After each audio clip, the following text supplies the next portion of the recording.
오늘 본문은 갈릴리 바다 건너편으로 예수님을 따라오는 큰 무리에게 물고기 2마리와 보리떡 5개로 그들을 다 배불리 먹이고도 남았던 오병이어의 기적의 사건이죠.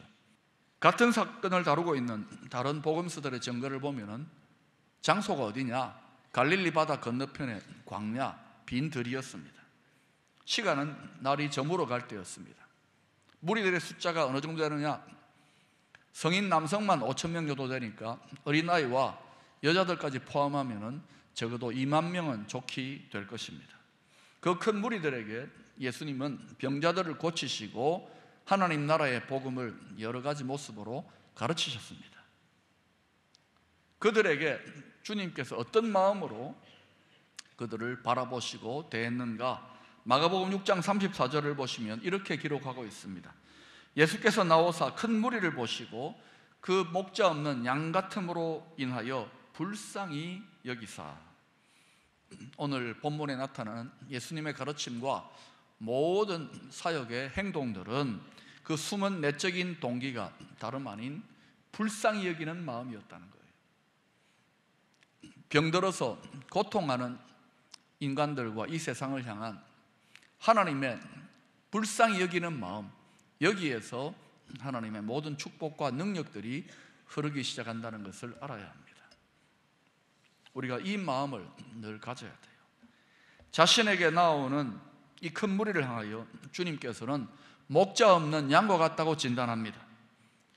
양에게 목자가 없다면 그 양은 죽은 것이나 다름이 없을 것입니다. 양은 목자의 보호와 인도 아래 살아가는 대표적인 가축이기 때문입니다.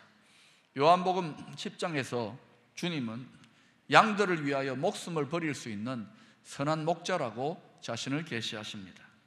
결국 양의 안전과 행복은 어디에 달려 있는가? 좋은 목자를 만나는 데 있는 것입니다.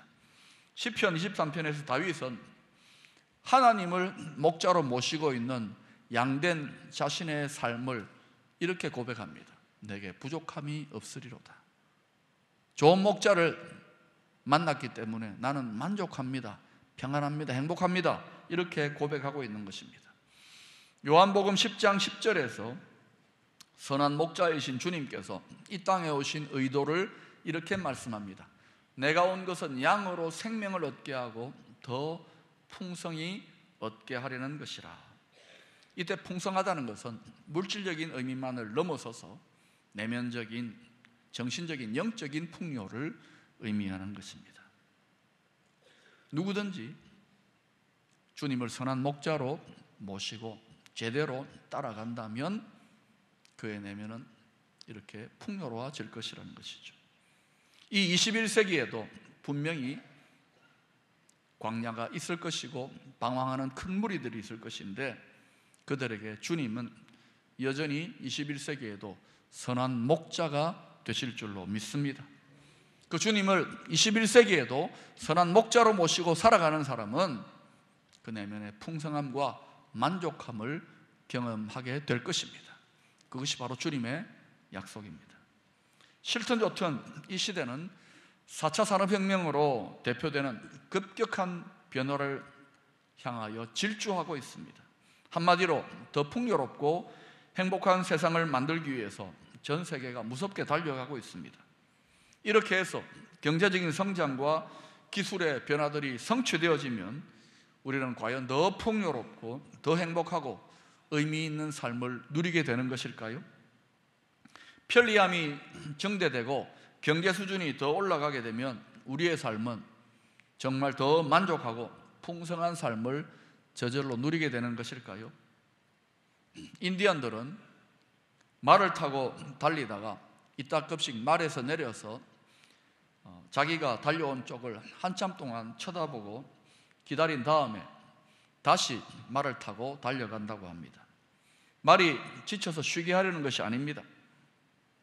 혹시 너무 빨리 달려서 자기 영혼이 미쳐 뒤쫓아오지 못할까 봐 잠시 기다려서 그렇게 달려간다는 것입니다. 한참을 기다려서 자기 영혼이 다 따라잡았다고 생각되면 그때 다시 말을 타고 달리는 거예요. 이러한 인디언들의 모습, 우리에게 시사하는 바가 많습니다. 점점 모든 것이 빠르게 변화되고 분주하게 달려가는 이런 시대에 정작 놓쳐버리고 쉬운 것이 뭐냐?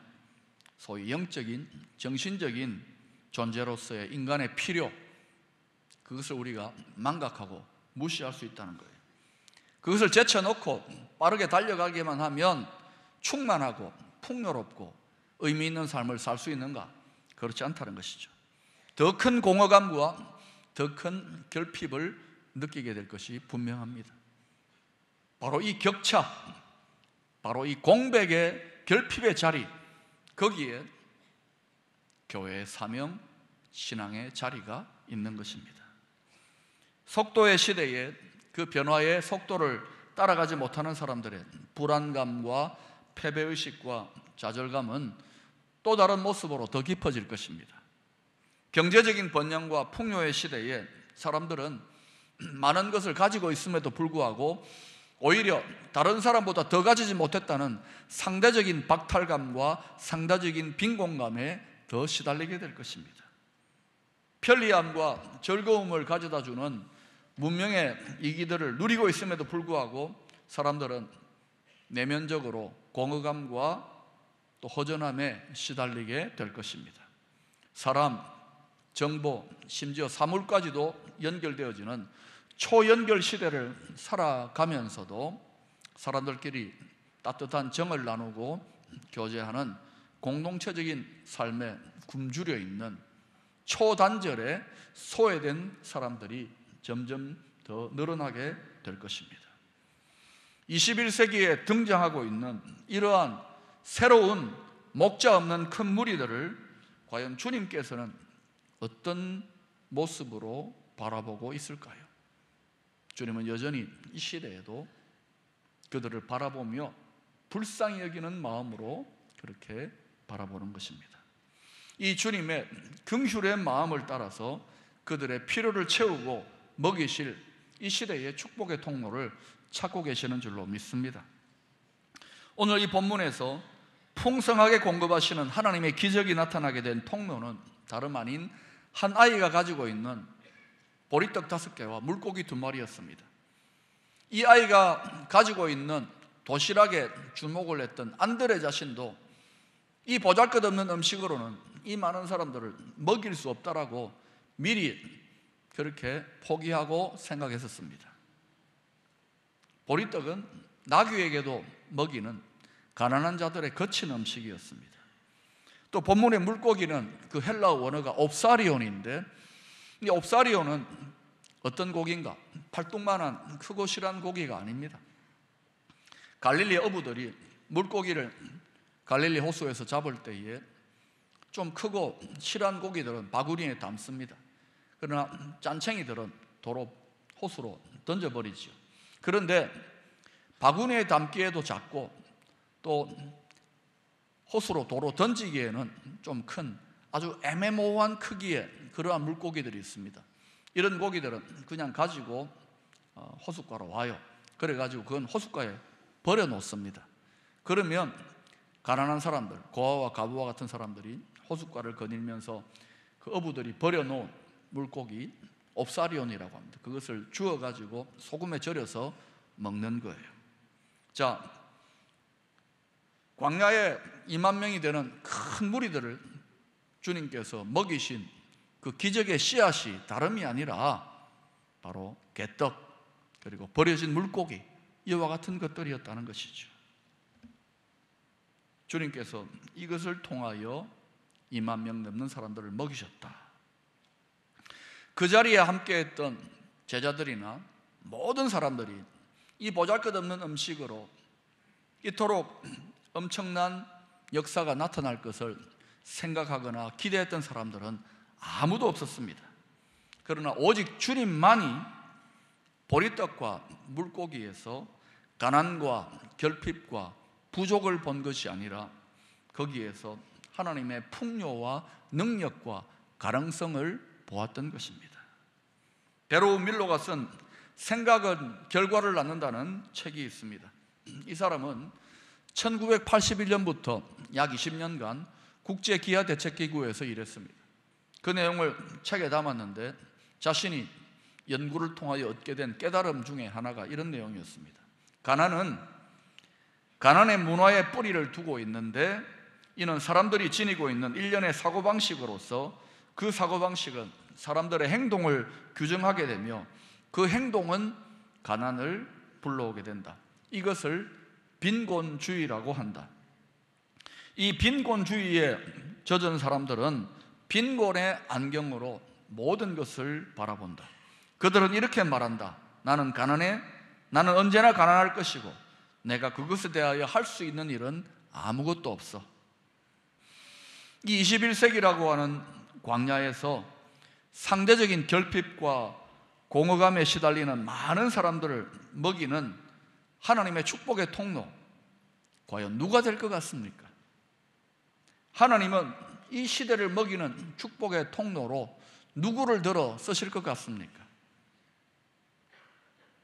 오늘 말씀해 보니까 다른 누군가가 아니라 하나님의 자녀로 먼저 택함을 받은 이 자리에 있는 저와 여러분인 것을 암시하고 있습니다.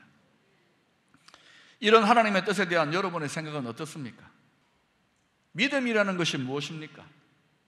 내 안에 있는 가난과 결핍에 주목하는 것이 아닙니다. 믿음은 하나님의 풍요, 하나님의 부요하심에 주목하시는 것입니다.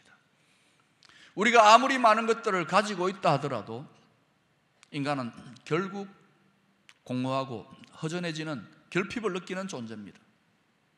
하나님이 그렇게 창조하셨어요. 하나님만으로 충만하게 채워지고 만족하게 되는 존재이기 때문입니다. 믿음은 내 안에 어떤 가능성과 내 안의 것을 보는 것이 아닙니다. 우리 안을 자꾸 들여다보면 허전하고 부족함만 느끼게 됩니다. 풍요로우신 하나님을 바라보는 것입니다. 그때 비로소 나를 가두고 있는 가난의식은 떠나가고 하나님의 풍요의식이 우리 마음을 지배하기 시작하는 것입니다.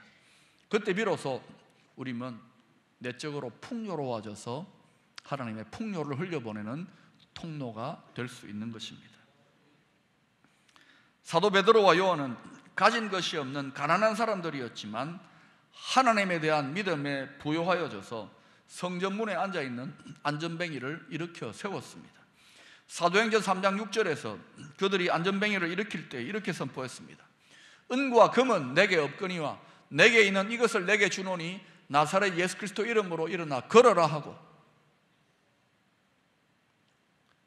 이들은 자신에게 부족한 것, 없는 것에 주목하지 않았습니다. 이들은 살아계신 예수 그리스도의 능력이 자기 안에 있는 것을 믿고 거기에 주목했습니다. 불과 얼마 전까지 이들은 예수님 십자가에 못 박혀 죽고 예수님 없어졌다, 모든 것이 끝장났다, 가장 영적으로 내면적으로 가난한 자가 되었습니다. 그때 이들은 하나님의 축복과 능력의 통로가 될 수 없었습니다. 그러나 살아계신 주님이 자기 안에 역사하고 있다는 이 사실에 집중하고 주목할 때에 주님의 부유하심을 따라 다른 사람들을 도울 수 있었다는 것입니다. 여러분, 점점 더 전 세계는 풍요함을 향하여 달려가고 있습니다. 지금보다 더 잘 살게 될 가능성이 많습니다. 경제적으로 어렵다 힘들다 하더라도 몇십 년 전과 비교해보면 분명히 나아진 것이 사실입니다. 그런데 그런 시대에 우리는 더 가지지 못해서 내가 가난하다, 내가 결핍되어 있다 이렇게 생각하지 않습니까? 양으로 생명을 얻게 하고 더 풍성하게 하시겠다고 하셨는데 왜 교회가 이와 같은 풍요의 시대에 시대를 잘 먹이지 못하는 것일까요? 그것은 저나 여러분 또 교회 성도들, 교회가 영적으로 또 믿음에 있어서 부유하지 못하고 영적인 가난뱅이가 되어버렸기 때문 아닐까요? 누가 다른 사람을 돕고 다른 사람들을 축복할 수 있습니까? 경제적으로 부유한 사람이 꼭 되어야 되는 것만은 아닙니다. 내면적으로 풍성하고 믿음에 부유한 사람이 능히 도울 수 있고 다른 자들을 축복할 수 있는 것입니다. 믿음에 부유한 자가 될 수 있기를 축원합니다. 그러기 위하여 부유하신 하나님께 집중할 수 있기를 축원합니다. 1943년 어떤 사람이 길에 버려진 자전거를 발견했습니다. 그는 그 자전거를 주워다가 안장과 핸들을 떼어내고 안장에다가 핸들을 용접에 붙였습니다. 그리고는 황소머리하고 이름을 지었습니다. 50년이 지난 다음에 이 황소머리는 런던의 한 경매장에서 293억 원에 낙찰되었습니다. 이 작품을 만든 주인공은 다름 아닌 세계적인 거장 피카소였습니다. 재료는 고철 쓰레기, 자전거에서 떼낸 안장과 핸들이었습니다. 그러나 피카소의 손에 들려지니까 아무 쓸모없는 쓰레기가 엄청난 가치를 발휘하는 작품으로 변화되어지는 것입니다. 물맷돌 5개가 하나님의 능력이 함께하는 다윗의 손에 들려지니까 골리앗을 쓰러뜨리는 능력의 통로로 쓰임받게 되었습니다. 쓸모없는 나귀 턱뼈가 하나님의 종 사사 삼손의 손에 들려지니까 블레셋 군대 1000명을 무찌르는 능력의 도구가 되었습니다.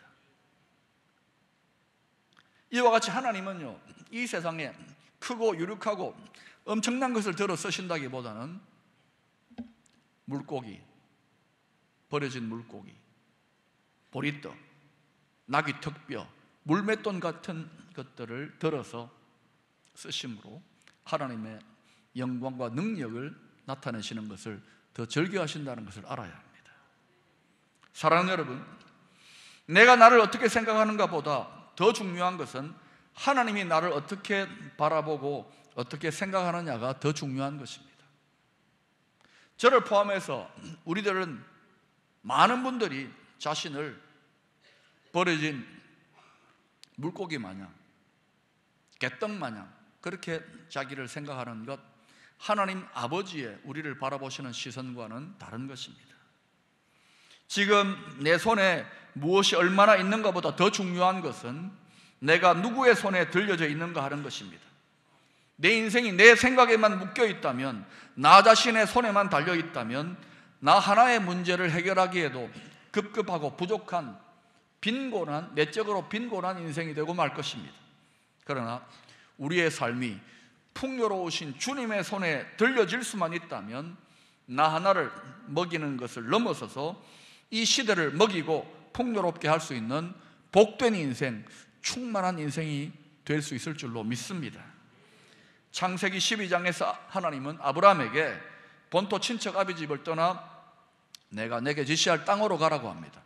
그리고 그렇게 하면 내가 너를 복의 근원으로 삼겠다고 약속하십니다. 다시 말하면 아브라함에게 너 인생을 나의 손에 맡길 수 있다면 내가 너를 축복의 통로로 쓰시겠다는 약속인 것입니다.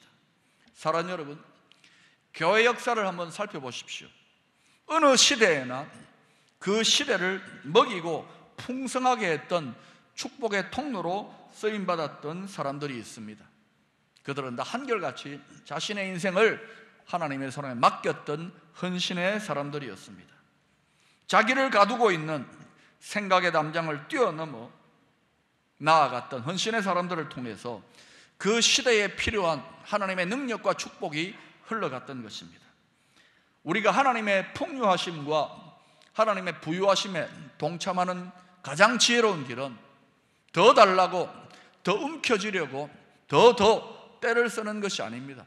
그렇게 할수록 우리는 영적인 불만족과 영적인 결핍과 빈곤에 더 빠져들어가게 될 것입니다. 생각을 바꾸십시오.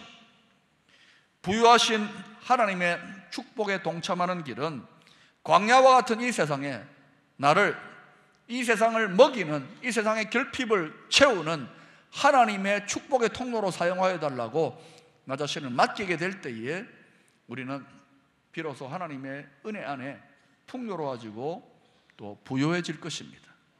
이 지혜의 길을 택할 수 있기를 축원합니다. 이 비밀을 잘 알았던 어거스틴은 이렇게 말합니다. 무엇을 드릴 수 있을까를 두리번거리지 말고 먼저 하나님께 네 자신을 드리라. 하나님은 언제나 이와 같이 헌신되어서 드려진 인생들을 붙들어서 그 시대를 먹이는 축복의 통로로 쓰셨다는 것을 기억하십시오. 일제강점기 일본 도쿄에서 태어난 한 남자가 있었습니다. 어릴 때부터 뼈저린 가난 속에서 살아야만 했습니다. 광복 후에 조국으로 돌아와서도 고구마 장사, 가게 점원 등등으로 겨우겨우 연명하는 삶을 살았습니다. 엎친 데 덮친 격으로 결핵을 심하게 앓아서 신장 한쪽과 방광을 몸에서 떼어내야만 했습니다. 그래서 평생 남자의 몸무게가 37kg도 넘지 못했다고 합니다. 한마디로 너무나도 결핍되고 가난하고 버려진 저주받은 인생, 개떡 같은 인생의 주인공일지 모릅니다. 그런데 가난과 질병에 지친 그가 30살이 되던 해에 자신의 삶을 하나님의 손에 맡겨드리기로 결단합니다. 그리고 1967년부터 경북 안동의 일직교회에 종지기를 자처하면서 교회 단칸방에 살기 시작합니다. 15년간 여름에는 새벽 4시, 겨울에는 새벽 5시에 일어나 종을 치면서 헌신적으로 교회의 여러 가지 허드렛 일들을 섬기게 되었습니다. 1981년 종지기를 그만두고서도 교회 부근에 8평짜리 흙집을 짓고 2007년도에 죽기 전까지 하나님을 섬기며 살았습니다. 교회 종지기를 하면서 썼던 강아지 똥, 몽실언니 같은 동화들이 놀랍게도 많은 사람들의 사랑을 받으면서 그는 막대한 인세를 받게 됩니다. 그러나 그는 죽을 때까지 교회 옆에 8평 흙집을 지키며 한 달에 10만 원도 안 되는 생활비로 하나님을 섬기는 소박한 삶을 계속 해왔다고 합니다. 그리고 그렇게 평생 모은 돈 12억을 몸이 아프고 병든 아이들을 위해서 사용해달라고 고스란히 남기고 세상을 떠났다고 합니다. 이분이 누구냐면 바로 아동문학과 권정생 선생입니다. 지난 5월 17일 이분이 세상을 떠난 지가 10년이 지났는데도 경북 안동을 비롯해가지고 전국 각지에서 이분을 추모하는 추모식이 열렸습니다. 많은 사람들이 이분의 덕을 기리고 또 그 삶을 본받으려고 하고 있다는 거예요. 이 첨단의 시대에도 비록 가난과 질병에 찌든 몸무게 37kg도 안 되는 버려진 물고기 같고 개떡 같은 그런 보잘것없는 인생이었다 할지라도 그가 자신의 삶을 하나님의 손에 맡겨드리기 시작할 때 풍요하신 하나님의 축복의 능력이 그의 삶을 통하여 이 세상으로 흘러가기 시작했던 것입니다. 그래서 그의 삶은 결코 가난하고 빈곤한 것이 아니라 그는 부유했던 사람인 것입니다. 사랑하는 여러분, 오병이어의 기적의 역사는 오늘날도 자기를 제한하는 결핍의식, 빈곤의식의 생각의 담장을 뛰어넘어 자신을 주님의 손에 맡겨드리는 사람들을 통하여 나타나게 될 것입니다. 우리가 이 시대를 먹이는 하나님의 풍요, 하나님의 축복에 동참하는 길은 우리 자신을 하나님의 축복의 통로로 헌신하여 내어드리는 길인 줄로 믿습니다. 그것이 다시금 우리의 믿음을 부유하게 할 것입니다. 여러분, 우리의 결핍과 빈곤을 바라보지 마시고 내 안에 있는 보리떡 5개, 물고기 2마리라도 이것 하나님 드려 쓰십시오라고 내어드리게 될 때 이 시대를 먹이는 축복의 통로가 된다는 이 진리를 여러분 굳게 붙잡을 수 있기를 축원합니다.